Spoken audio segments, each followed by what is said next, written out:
Hello, it's Soul looking fly as usual with a spoiler-filled speculation piece that could end up being totally wrong, but to be honest, I just couldn't wait. I think it's time to talk about the Shadowlands. No, not the expansion, but the Shadowlands itself. And I'm going to tackle this question. Is the Shadowlands really what we think it is? Because Sylvanas and the Jailer apparently want to destroy it, which makes them the bad guys, obviously. Sylvanas said that this world is a prison and that she will set us free, which sounds like the typical, I'm the hero of my story, but I'm also gonna kill everything, that sort of trope. If I were a citizen of Azeroth, like if I was in their shoes, I probably wouldn't be all that down for her plan. But as I've played through the Shadowlands beta, and I look through the quests and the cinematics and such, I'm understanding more about Act 1 of Shadowlands, the expansion, as a chapter of world building, setting the stage and telling us how things work. But in my current state of mind, I find that the Shadowlands is both more and less than what it seems. And by the end of this video of me sharing my thoughts, you probably still want Sylvanas to endure a slow and painful death for her crimes, but maybe, just maybe, you'll reach the same understanding that I have and think, maybe Sylvanas has a point. This world is a prison. Alright. Let's see if she's right. We as fans have been told that the Shadowlands is broken. The machine of death is broken. Souls that normally are sorted out by the mysterious Arbiter are instead funneled straight into the Maw and the Jailer, Shadowlands' big bad. That means we need to stop the Jailer. That means we need to stop Sylvanas and thus protect the Shadowlands. Sounds easy. Cool. So all we knew at this point was that the Shadowlands is a place where dead people go, that has existed for who knows how long, and that it's in danger. Alright, so far I think we're all still on board. Now let's talk about how the Shadowlands is supposed to work. The dead are collected by the Kyrian Ascended, those winged dudes, all throughout the Great Dark Beyond, and are brought to Oribos. In Oribos, the Arbiter goes through this process, I guess, of sorting out souls and flinging them to the many realms. On the surface, certain souls go to Bastion to be cleansed and purified so they can ascend to become the Noble Kyrian. Some souls go to Maldraxxus to become the bulwark that protects the Shadowlands from outside threats. Some go to Ardenweald to assist in the work of reviving the spirits of nature, to nurture and rejuvenate, and then return them to the mortal plane. And of course, the souls of sinners with the potential to repent go to Revendreth for, I guess, like painful rehab of sorts. But the worst of the worst apparently get flung into the Maw to simply suffer for all eternity. The biggest consequence of the Shadowlands breaking is this anima drought. Anima is the fuel of the Shadowlands. It powers these burly-looking chonk bots. It keeps the forests of Ardenweald thriving so nature spirits can revive. The forces of Maldraxxus use it to power their weapons and necropolises. And in Revendreth, well, it seems that normally the people there are just like high and mighty and they just get drunk off of this stuff. But with souls no longer going into the Shadowlands normally, on top of this anima drought, which is kind of a separate thing, I'll get into that in just a little bit, all the realms are in disarray. The chonk bots are deactivated. Ardenweald is giving up ground in order to concentrate what little anima that they have in fewer places. Maldraxxus is having a power struggle, with rogue factions even launching incursions into Bastion to get resources. And in Revendreth, the people there are extracting anima from their own bodies just to keep the lights on. So things are dire. And spoiler alert, by the end of our leveling experience in Shadowlands, we will find out that Sire Denathrius, the Lord of Dread and ruler of Revendreth, has been hoarding massive stockpiles of anima for the purpose of handing it over to the Jailer. So he's the source of the drought, which compounds the problem of souls no longer being distributed to the four realms. Now, I'd like to share my limited and probably flawed understanding of how the Shadowlands really works based on this information. The realms of the Shadowlands are intertwined, but apparently no one talks to each other, because Denathrius is able to hoard anima, and up until we champions reveal this, no one knew about it.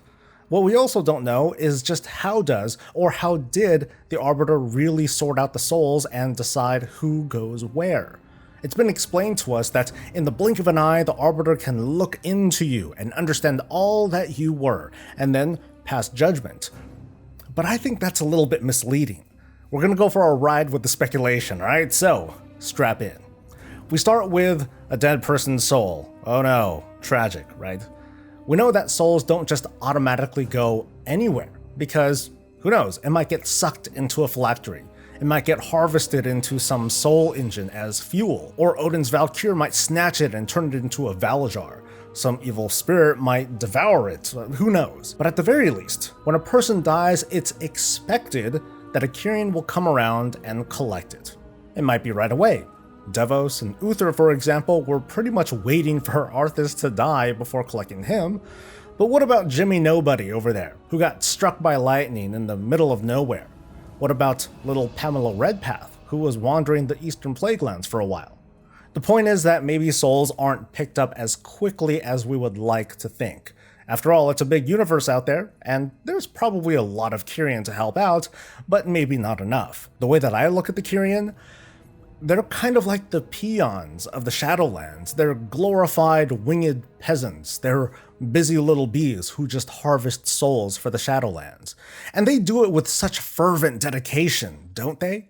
I mean, it sure helps that the souls that are sent to Bastion to become Kyrians are wiped of their memories and go through this very intense regimen / reconditioning of learning loyalty and service and the path before being sent off to work for eternity. If Bastion is a glorified training school for gatherers, then Revendreth must be like the processing plant of anima in the Shadowlands.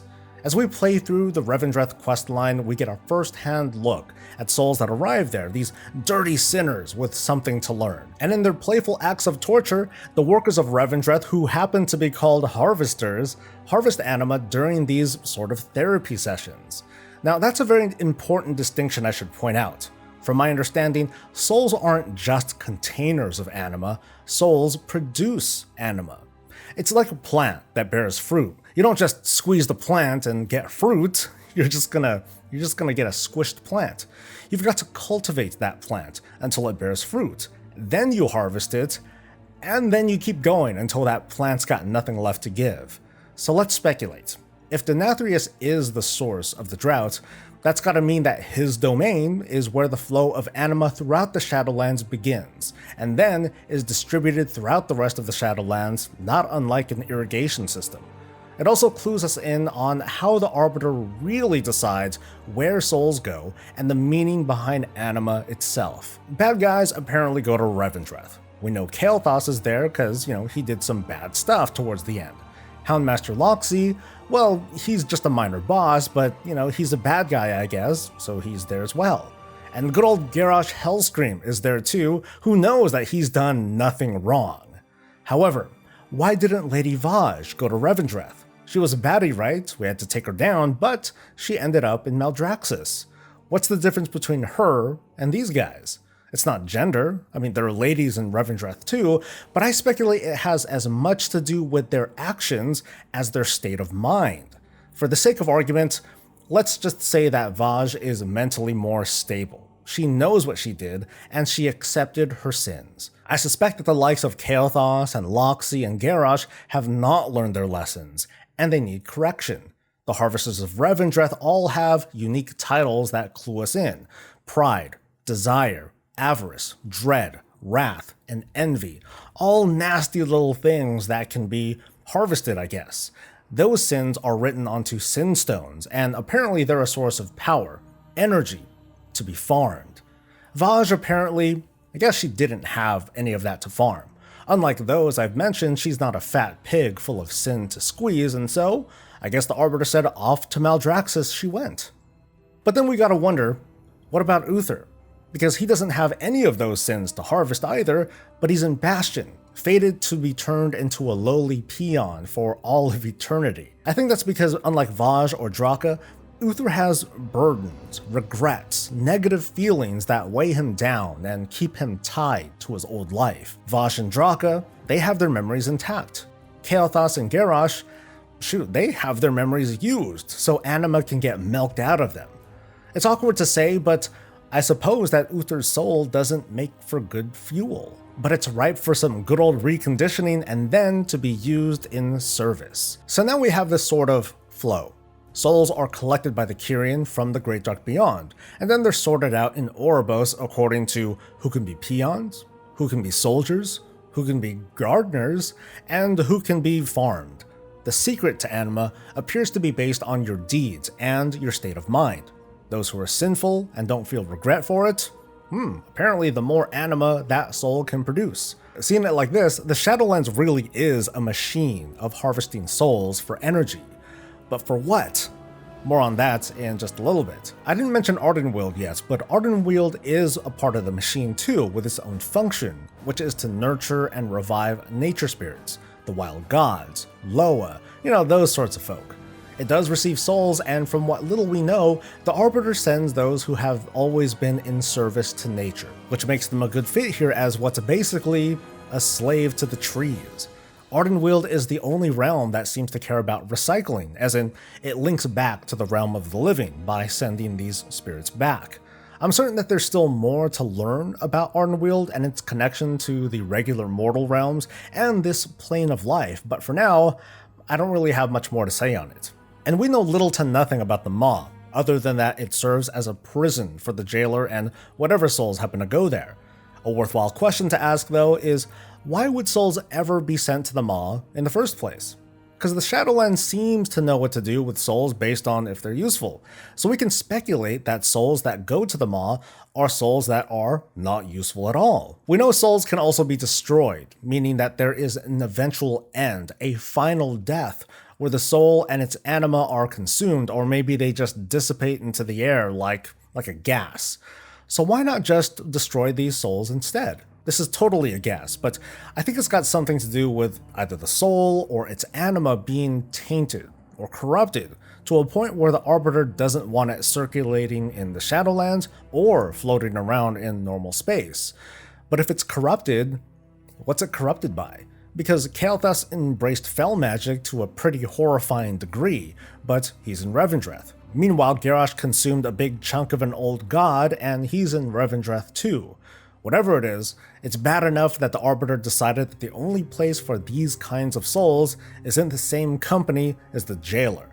This is a big guess, a bigger guess, I guess. Ha! But the premise of the Shadowlands does seem to be to keep the Jailer and these rotten souls trapped in the Maw. What threat this poses is so far unknown. So we've now drawn numerous conclusions about what the Shadowlands is from an industrial perspective, and I'm more than willing to argue that the Shadowlands is not the realm of death. It's a plane of existence like any other, like the Elemental Plane, or the Emerald Dream, the Twisting Nether. I mean, yes, it's a special place, but it's a place that you can just go to if you have the means. Based on all this information, we can start to unravel the Shadowlands.